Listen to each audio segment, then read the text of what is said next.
Assalamualaikum warahmatullahi wabarakatuh. Saya Yuli Andini, NPM 191302304, mahasiswi Pendidikan Kimia Universitas Lampung. Di sini saya akan menampilkan video presentasi sebagai pemenuhan tugas mata kuliah Kimia Sekolah kelas 11. Terima kasih, selamat menyaksikan.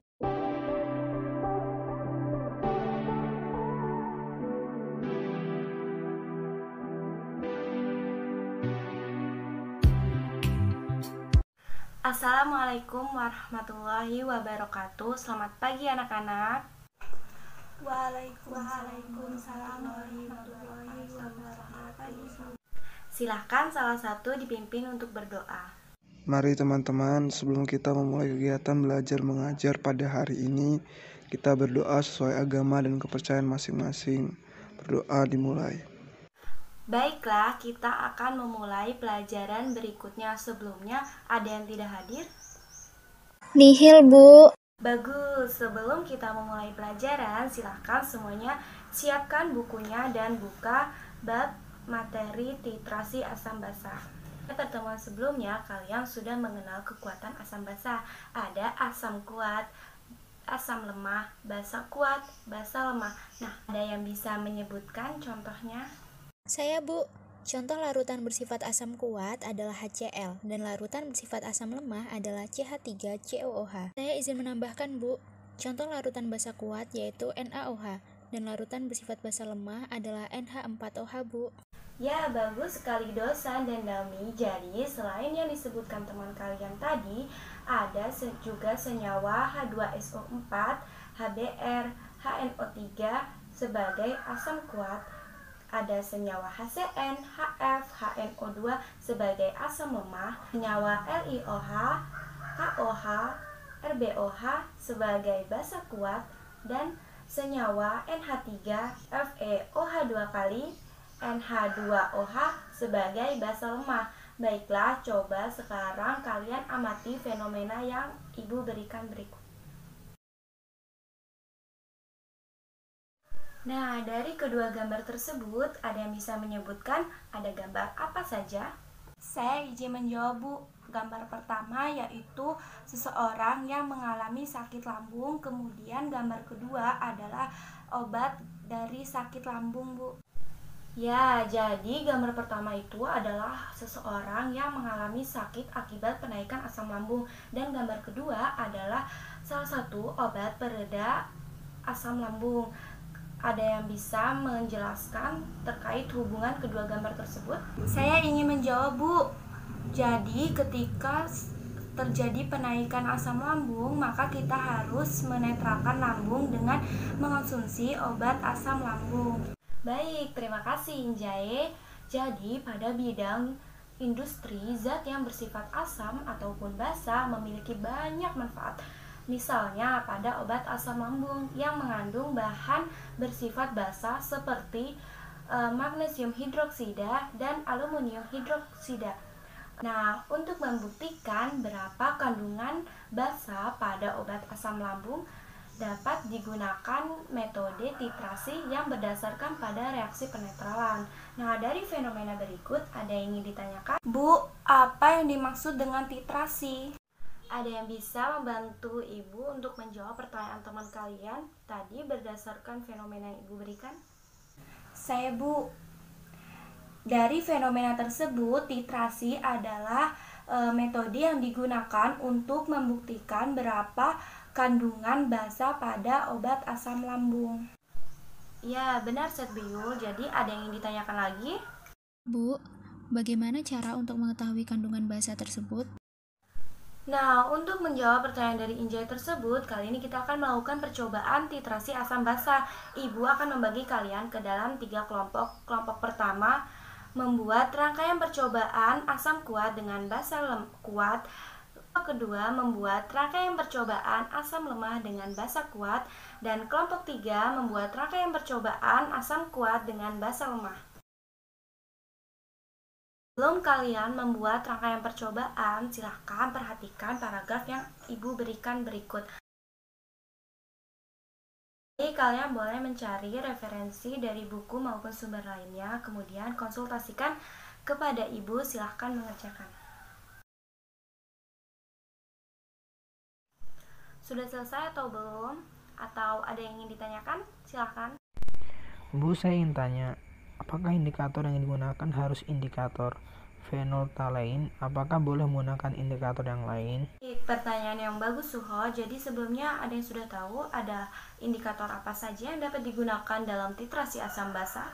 Bu, dari buku yang saya baca, ada indikator metil merah, phenolphthalein, dan bromtimol biru. Bagus sekali, Deka. Jadi mengapa di sini kita menggunakan indikator phenolphthalein bukan indikator yang lain? Karena metode titrasi ini berdasarkan pada penetralan. Maka kita menggunakan indikator phenolphthalein. Indikator ini merupakan salah satu indikator yang berubah warna ketika pada pH netral atau mendekati netral, dan indikator ini sering digunakan. Ada yang ingin ditanyakan lagi?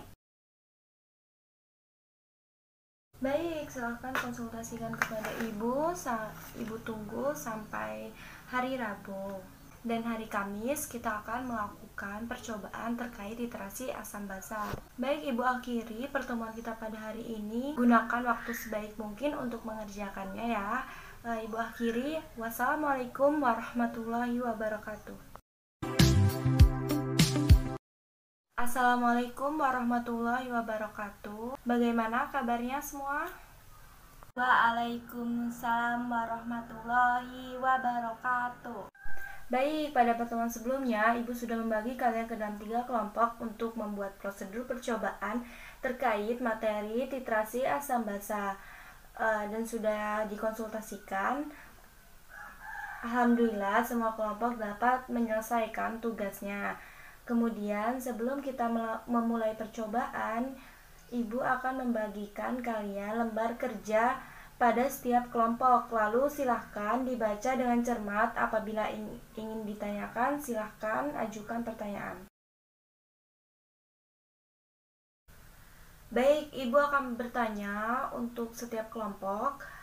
Tujuan kalian melakukan percobaan titrasi asam basa ini untuk apa? Silakan dari kelompok 1.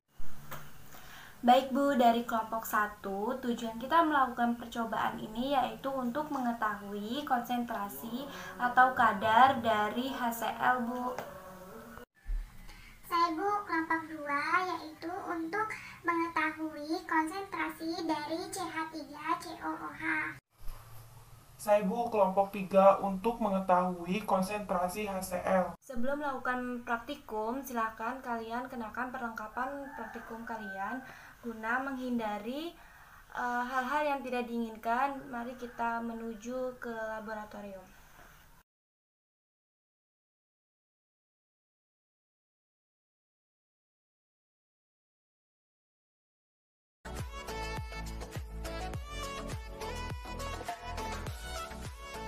Selanjutnya, pada HCl ditambahkan indikator PP untuk memberikan perubahan warna. Nah, setelah ditambahkan indikator PP, larutan tersebut dititrasi dengan NaOH.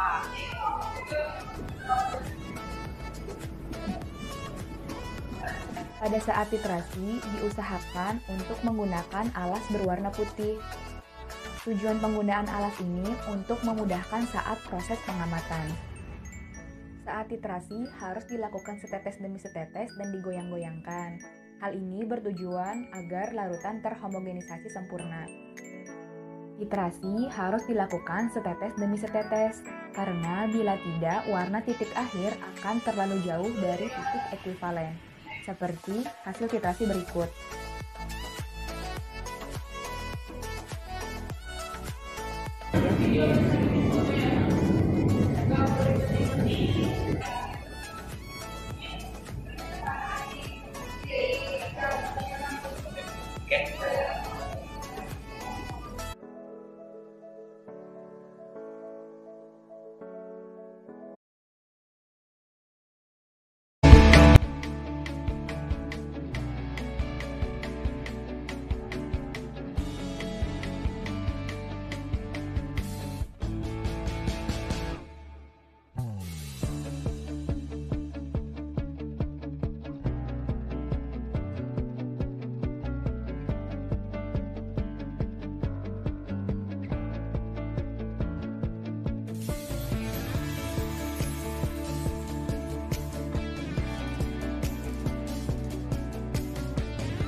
Setelah kalian melakukan percobaan, silakan masukkan data hasil percobaan, kemudian sampaikan hasilnya.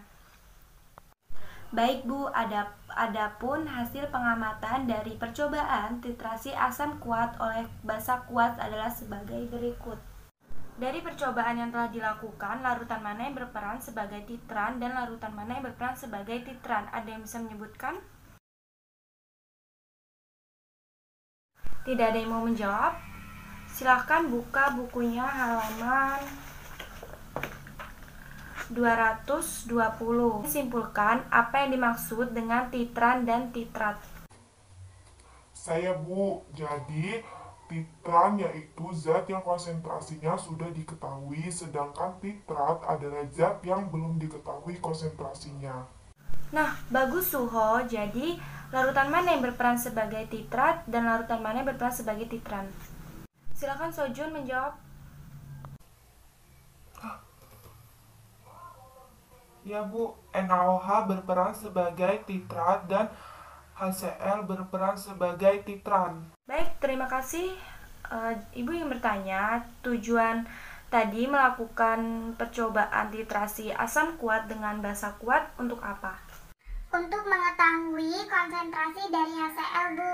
Ya, bagus Dalmi. Jadi larutan mana yang berperan sebagai titrat dan titran seperti yang dijelaskan Suho tadi?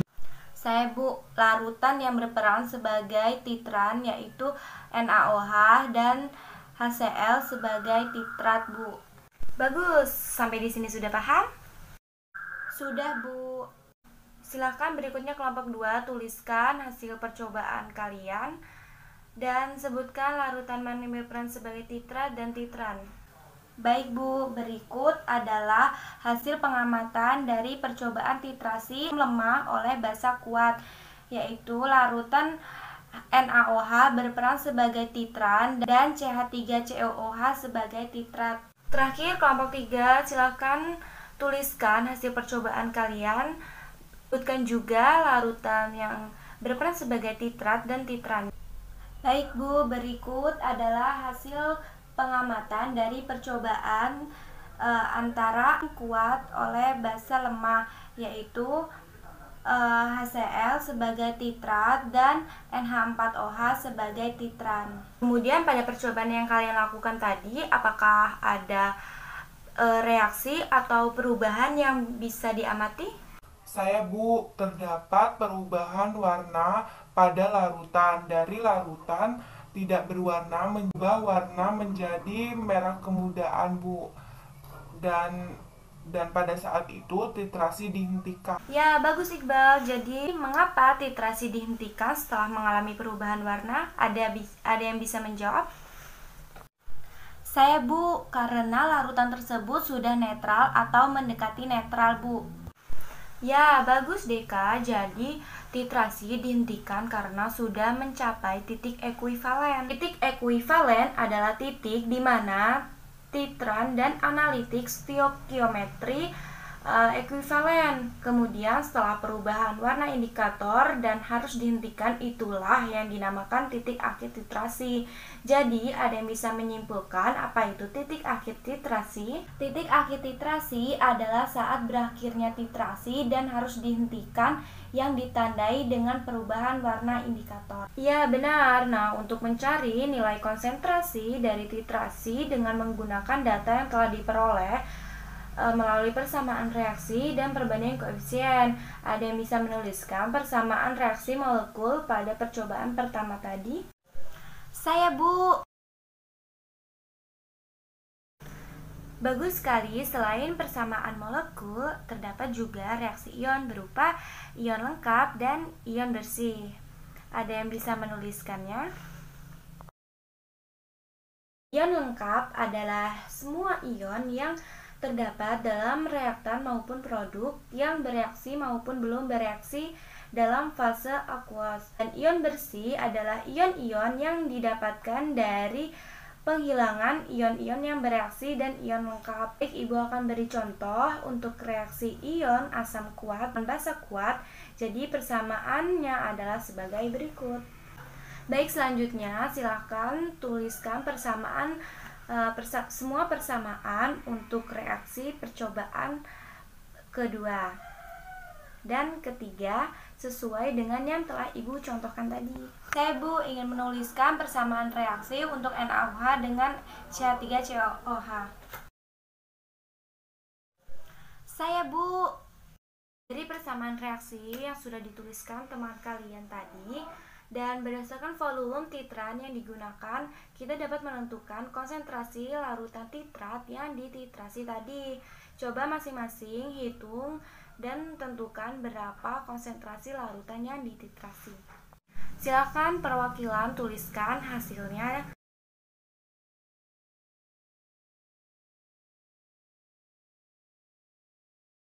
Bagaimana dengan jawaban yang lain? Ada yang berbeda? Bagaimana mol HCl dan NaOH, mol NaOH dan CH3COOH, serta mol HCl dengan NH4OH? Nah, sama bukan? Jadi ada yang bisa menyimpulkan pengertian titik ekuivalen titrasi berdasarkan percobaan dan perhitungan tadi. Saya Bu, titik ekuivalen adalah keadaan di mana mol NaOH dan mol HCl, mol NaOH dan CH3COOH, dan mol NH4OH dan HCl bernilai sama. Nah, jadi titik ekuivalen adalah di mana keadaan pada saat jumlah mol titran sama dengan jumlah mol titrat. Sampai di sini ada yang bisa menyimpulkan apa itu titrasi asam basa. Titrasi asam basa adalah metode yang digunakan untuk mengetahui konsentrasi asam atau basa yang belum diketahui konsentrasinya menggunakan larutan asam atau basa yang sudah diketahui konsentrasinya dengan bantuan indikator sampai mencapai titik ekuivalen. Bagus sekali, jadi dengan menggunakan titrasi ini kita dapat mengetahui konsentrasi atau kadar suatu larutan yang belum diketahui konsentrasinya dengan menambahkan atau mereaksikan larutan baku atau larutan yang telah diketahui dengan tepat konsentrasinya ke dalam larutan dengan bantuan indikator sampai mencapai titik ekuivalen. Jadi titik akhir titrasi tadi itu hanya sebagai penunjuk saat ekuivalen. Baiklah, pada saat terjadinya proses titrasi asam basa, pH larutan akan mengalami perubahan. Baik, waktunya sudah habis. Ibu akhiri sampai di sini. Sampai jumpa pada pertemuan selanjutnya. Ibu akhiri. Wassalamualaikum warahmatullahi wabarakatuh.